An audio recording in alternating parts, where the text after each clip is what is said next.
un plaisir de vous retrouver. Merci de faire partie de notre communauté. Si c'est votre première fois de nous suivre, nous parlons ici sur cette chaîne de métier, de profession, de formation. Merci donc de vous abonner, de cliquer sur la cloche de notification. Aujourd'hui, nous allons parler de l'indemnité de chômage aux États-Unis. Comment cela se passe? Bienvenue à vous.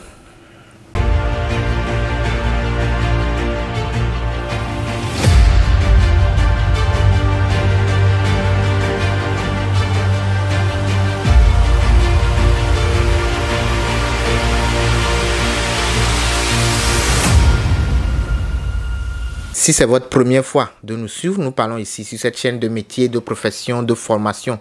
Merci donc de vous abonner, de cliquer sur la cloche de notification. Comme vous le comprenez, vous abonner ne vous coûte rien, mais cela nous fait extrêmement plaisir.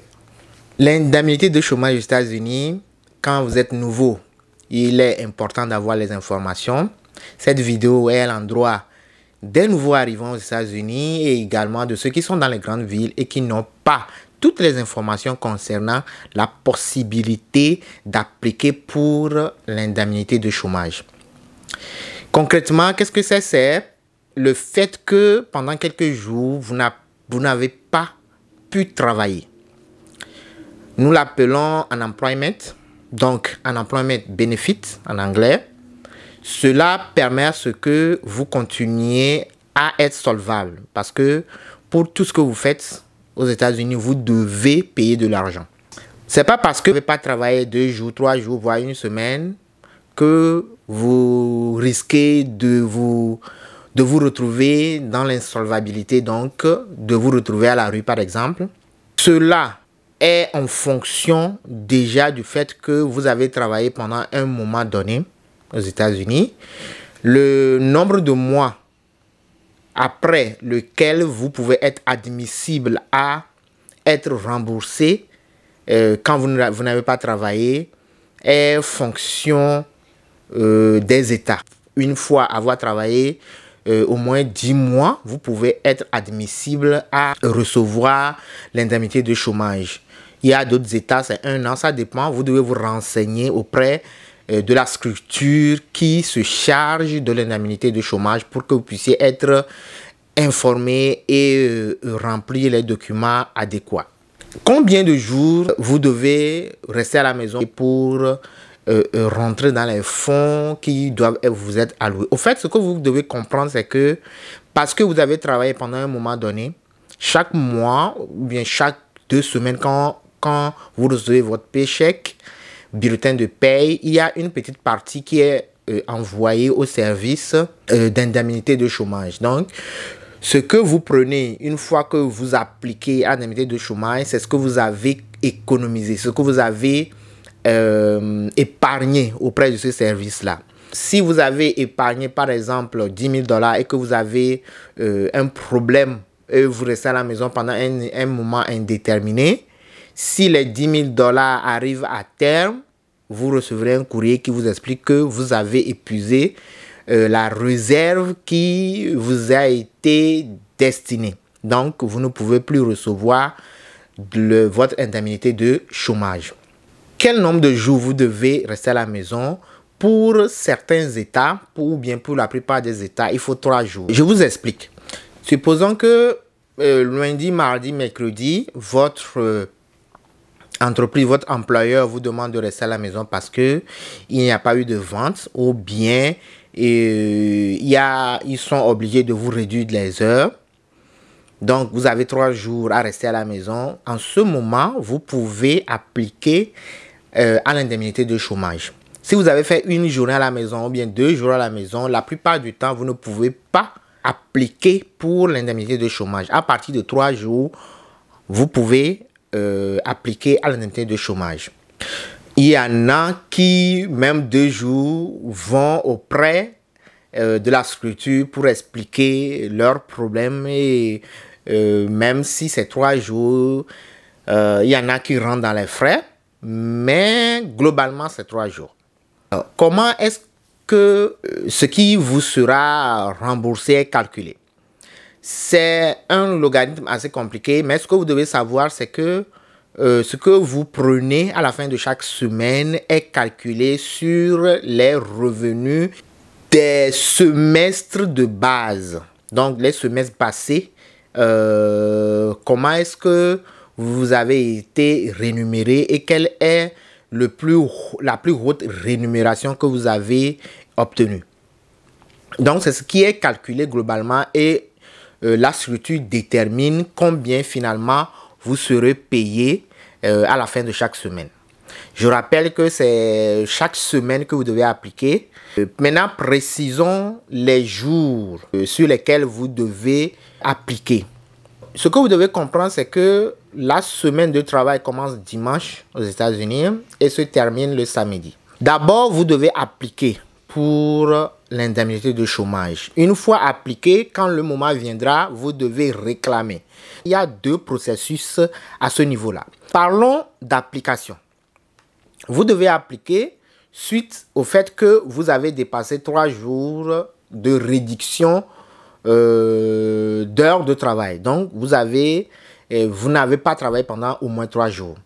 Vous avez de dimanche à samedi, donc normalement de dimanche à samedi pour appliquer à votre indemnité de chômage. Donc, si vous avez lundi, mardi, mercredi, vous n'avez pas travaillé, déjà à partir de jeudi, vous pouvez appliquer les lundi, mardi, mercredi de notre travail. Maintenant, si vous savez que dans la semaine, vous n'allez pas travailler lundi, mardi, mercredi, déjà dimanche, vous pouvez appliquer pour le lundi, mardi, mercredi qui vient, que vous n'allez pas avoir à travailler. Une fois que vous avez appliqué l'indemnité de chômage, vous devez maintenant réclamer au moment venu. La réclamation également se fait dans la semaine suivante. La semaine suivante qui va commencer de dimanche à samedi. Mais faites très attention, le samedi, l'application ne va pas travailler, le site ne va pas travailler. Si vous le faites, vous ne serez pas remboursé. Donc, évitez le samedi. Globalement, le site même prévient, ça dépend des États, mais globalement, le site prévient que le samedi, vous ne pouvez pas réclamer votre indemnité de chômage. Donc, vous avez de dimanche à vendredi pour réclamer ce que vous avez appliqué la semaine passée entre dimanche et samedi globalement. Voilà comment cela se passe. Concernant le remboursement, si cette semaine, vous n'avez pas travaillé lundi, mardi, mercredi et que vous avez appliqué pour ces 3 jours-là, ça veut dire que vous avez la semaine prochaine pour réclamer.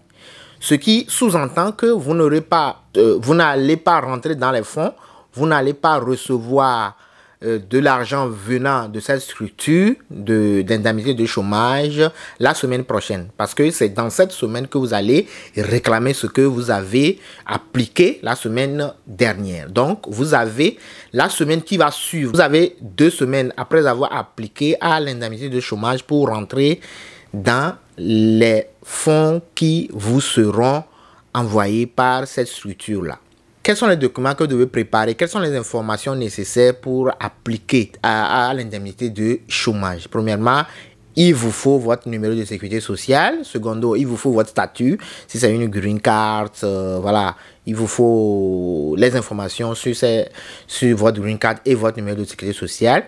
Il faut également votre adresse. Il faut votre numéro de téléphone. Il faut la date à laquelle vous avez commencé par travailler au sein de cette entreprise. Et enfin, il vous faut la date à laquelle vous avez travaillé pour la dernière fois dans l'entreprise. Voilà ce qu'il faut pour appliquer à l'indemnité de chômage.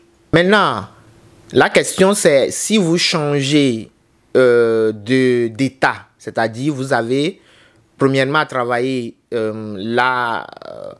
pendant un moment, peut-être pendant 1 an, dans un état et vous avez changé d'état.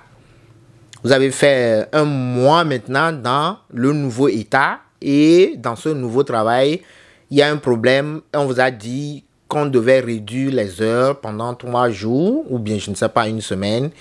Est-ce que vous pouvez appliquer à l'indemnité de chômage? Oui, vous devez appliquer, seulement que la structure va se charger de prendre contact avec votre état d'origine pour faire rapatrier les fonds que vous avez économisés ou bien que vous avez épargnés auprès de ce service-là. Donc, les fonds seront rapatriés dans votre nouveau état pour que la structure puisse vous payer maintenant. Donc, parfois, ça prend du temps. Vous ne pouvez pas rentrer dans vos fonds dans les 2 semaines. La structure d'indemnisation va se charger maintenant de faire tout ce détour-là. Cela vous prend un peu plus de temps avant de rentrer dans vos fonds. Maintenant, prenons le cas où vous avez tout simplement changé d'entreprise. Vous êtes parti dans une entreprise A dans le même état et vous travaillez maintenant dans l'entreprise B et que une fois dans l'entreprise B, vous avez été réduit. Enfin, les heures ont été réduites et en ce moment, vous demandez à ce que la structure d'employment vous paie. Comment cela se passe? Il faut faire très attention. Cela dépendra des conditions dans lesquelles vous êtes parti de l'ancien travail. Cela va être analysé. D'accord? La structure va contacter votre entreprise de départ pour comprendre dans quelles conditions vous êtes parti. Si vous êtes parti dans des conditions pas correctes, vous risquez de ne pas être payé quand il y aura un problème de réduction des heures ou bien un problème de chômage dans l'entreprise numéro 2. Donc, il faut faire très attention, avoir des preuves ou avoir des arguments pour pouvoir vous défendre et en ce moment, vous serez payé par la structure d'employment de votre état dans le cadre d'une réduction des heures dans l'entreprise numéro 2 dans laquelle vous travaillez actuellement. Voilà globalement quelques informations que je voulais donner. J'espère que cette vidéo vous aura permis de comprendre ce que nous appelons un employment benefit et quelles sont les conditions dans lesquelles il faut appliquer. Un plaisir de vous retrouver la semaine prochaine pour un autre sujet portant sur les métiers, les professions, les formations. N'oubliez pas de vous abonner, de cliquer sur la cloche de notification. Yakasa.